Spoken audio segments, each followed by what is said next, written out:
ये class 11th की chemistry class है जिसमें हम इस समय देख रहे हैं परमाणु संरचना एटॉमिक स्ट्रक्चर। और पिछले लेक्चर्स में हमने जो है समस्थानिक, समभारिक तथा समन्यूट्रॉनिक के बारे में चर्चा किए थे। इस क्लास में हम जो है प्रकाश वैद्युत प्रभाव क्या है और जो है प्लांक का क्वांटम सिद्धांत, इन पर हम चर्चा करेंगे। अगर आप लोग चैनल पर नए हैं तो चैनल को सब्सक्राइब कर लीजिएगा और वीडियो को लाइक करिएगा, जितना हो सकेगा शेयर करिएगा। चलिए हम बात करते हैं प्रकाश वैद्युत प्रभाव। वैद्युत प्रभाव, फोटो इलेक्ट्रिक इफेक्ट,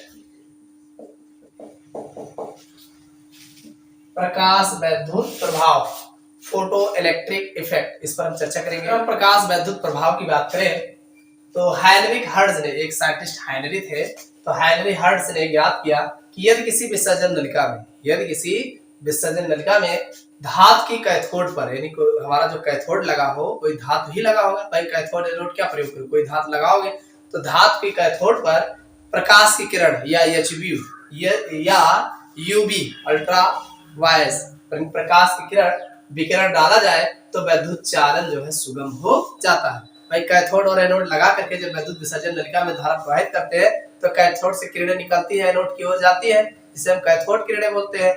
लेकिन ये काम होता ही है, साथ में अगर हम कैथोड पर जो है प्रकाश की विकिरण यूवी जो है, ये कोई विकिरण प्रकाश की अगर डालते हैं तो ये जो हमारा विकिरण डालते हैं तो कैथोड पर से जो है जो इलेक्ट्रॉन, जो हमारा कैथोड विकिरण निकलता है वो उसके निकलने में थोड़ा और आसानी हो जाती है, यानी सुगम हो जाता है। तो वही दिया है कि हेनरी हर्ट्ज ने ज्ञात किया कि यदि विकिरण किसी विसर्जन नली में धातु की कैथोड पर यूवी विकिरण डाला जाए तो वैद्युत चालन सुगम हो जाता है, जो वैद्युत चालन हो रहा था वो और ही आसान हो जाता है, सुगमता से होता है।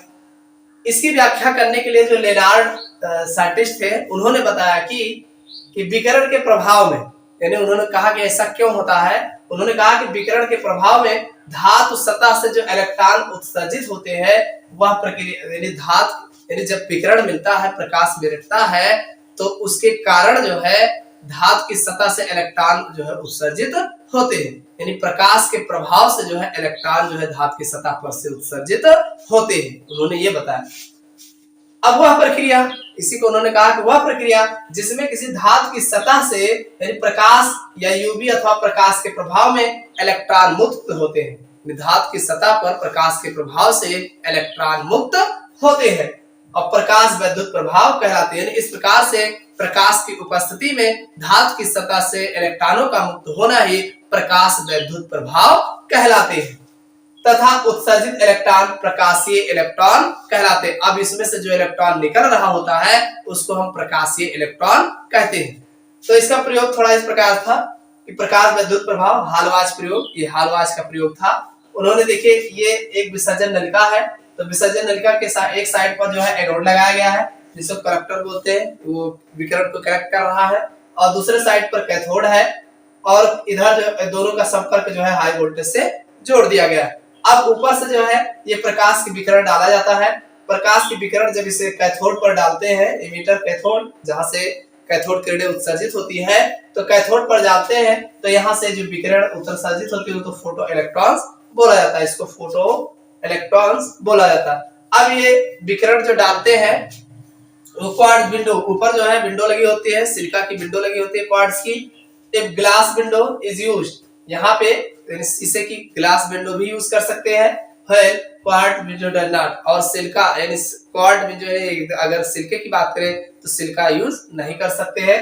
तो ये है, यहाँ से जो है प्रकाश ऊपर से नीचे आता है और जिस पर पड़ता है तो यहाँ से इलेक्ट्रॉन जो है उत्सर्जित होते हैं, जिसे हम फोटो इलेक्ट्रॉन्स यानी उत्सर्जित इलेक्ट्रॉन, प्रकाशीय इलेक्ट्रॉन बोला जाता है। तो ये तो था प्रकाश वैद्युत प्रभाव, यानी प्रकाश की उपस्थिति में कैथोड से इलेक्ट्रॉनों का उत्सर्जित होना है प्रकाश वैद्युत प्रभाव कहलाता है। अगली हेडिंग देखेंगे प्लैंक का क्वांटम सिद्धांत। प्लैंक का क्वांटम सिद्धांत।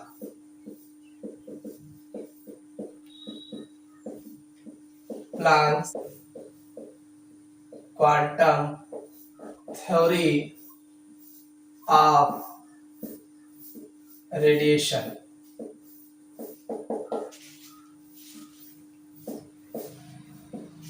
प्लांक का क्वांटम सिद्धांत, Planck's quantum theory of radiation, इस पर हम चर्चा करेंगे। अगर हम प्लांक क्वांटम का सिद्धांत देखें तो प्लांक का क्वांटम सिद्धांत, Planck quantum theory of radiation, इसकी बात करें तो जर्मन वैज्ञानिक मैक्स प्लांक जो थे, जर्मन वैज्ञानिक मैक्स प्लांक, ये 1900 में इन्होंने जो है विकिरण ऊर्जा का क्वांटम सिद्धांत दिया। विकिरण ऊर्जा यानी जो ये विकिरण निकलती है, विकिरित ऊर्जा होती है, इसके ऊपर उन्होंने अपना सिद्धांत दिया और वो निम्न बातों के ऊपर निर्भर करते हैं। तो क्या क्या उन्होंने बताया? पहली बात ये बताया कि किसी वस्तु के द्वारा विकिरित ऊर्जा, यानी कोई वस्तु है अगर वो ऊर्जा का विकिरित कर रहा है, यानी विकिरित ऊर्जा, उसकी विकिरण की ऊर्जा जो होती है, ऊर्जा का शोषण यानी एब्जॉर्प्शन, ये कितना ऊर्जा वो जो है विकिरण को अवशोषित कर रहा है, एब्जॉर्प्शन अथवा उत्सर्जन, या कितना जो है विकिरित ऊर्जा को उत्सर्जित करता है, सतत ना होकर के असतत होता है। यानी ऐसा नहीं है कि वो लगातार लेगा या लगातार देता है, यानी सतत ना होकर के असतत, यानी कंटिन्यूअस ना होकर के यह कार्य डिसकंटिन्यूअस होता है, यानी सतत जो है ना होकर के असतत होता है। यानी जो भी ऊर्जा का, विकिरित ऊर्जा का अवशोषण हो चाहे उत्सर्जन हो, ये लगातार, यानी ऐसा नहीं कि ऐसा है कि लगातार आ रहा है लगातार जा रहा है, ऐसा नहीं, वो सतत ना होकर के डिसकंटिन्यूअस होता है, यानी लगातार ना होकर के असतत होता है। आगे दिया है कि ऊर्जा का शोषण या उत्सर्जन निश्चित ऊर्जा के पैकेटों के रूप में होता है। तो जब ये सतत नहीं होता तो कैसे होता है? हाँ, ये सतत नहीं होता है तो ऊर्जा का जो भी शोषण होगा या फिर उत्सर्जन होगा, जो भी ऊर्जा जो है शोषित करेगा या फिर उत्सर्जित करेगा, तो ये कैसे करेगा? एक निश्चित ऊर्जा के पैकेटों के रूप में होता है, यानी ऊर्जा का जो भी शोषण होगा या उत्सर्जन होगा ऊर्जा के पैकेटों के रूप में, यानी बंडल्स के रूप में होगा। छोटे छोटे बंडल्स होते हैं, ऊर्जा के छोटे छोटे बंडल्स के रूप में होते हैं, उनको एक एक बंडल पैकेटों के रूप में लेगा और पैकेटों के रूप में ही देता है। यानी इन्होंने पहली बात कहा कि ऊर्जा का जो अवशोषण होता है या उत्सर्जन होता है, ये लगातार ना होकर के, सतत ना होकर के असतत होता है, कंटिन्यूअस ना होकर के डिसकंटिन्यूअस होता है। पहली बात ये कहा। दूसरी बात फिर से में ये कहा कि जो इनकी ऊर्जा का अवशोषण या उत्सर्जन होता है, ये छोटे छोटे पैकेटों के रूप में निश्चित, और ये जो पैकेट होते हैं निश्चित होते, फिक्स होते हैं, तो उसमें उतना ही होगा, उससे ज्यादा नहीं होगा। तो ये लिखा है निश्चित पैकेटों, ऊर्जा के पैकेटों के रूप में, बंडल्स के रूप में होते हैं। ऊर्जा जो होते हैं छोटे छोटे पैकेटों के रूप में होते हैं। अगली बात ये कहा, ये जो पैकेट होता है, ऊर्जा के प्रत्येक पैकेट यानी बंडल को क्वांटा कहते हैं, क्वांटा अथवा फोटान कहा जाता है। यानी जो ऊर्जा का बंडल होता है, छोटे छोटे पैकेट्स होते हैं, इसी को क्वांटा कहा गया या इसी को फोटान कहा जाता है। यानी ऊर्जा का बंडल जो यूज होता है, लेते हैं या देते हैं, इसको हम फोटान या क्वांटा बोला जाता है। अगली बात ये कहा कि एक क्वांटा की ऊर्जा, यानी अब एक बंडल, यानी एक बंडल जो बना हुआ है, एक क्वांटा जो होते हैं या एक फोटान होता है, ये क्या होता है? तो इसको इन्होंने कहा कि E बराबर hv होता है। क्या बराबर होता है? E एनर्जी जो होता है वो hv के बराबर होता है, और H तो है V बराबर, आप जानते हैं जो V होता है वो C अपान लेमडा होता है। जो V की वैल्यू होती है वो C अपान लेमडा होती है।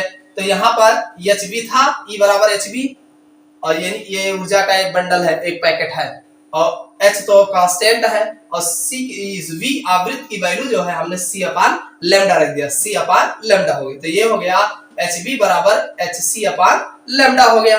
अब लेमडा क्या है? लेमडा तरंग दैर्घ्य है। लेमडा क्या है? तरंग दैर्घ्य है। और C क्या है? प्रकाश का वेग है। और V क्या है? तरंग आवृत्ति। V जो है इसको आवृत्ति बोला जाता है। ये V जो होता है आवृत्ति होती है, तरंग की आवृत्ति होती है। और H क्या है? प्लांक नियतांक, प्लांक्स कांस्टेंट बोला जाता है। अब ये प्लांक्स कांस्टेंट्स की वैल्यू क्या होती है? अलग अलग देखा जाता है।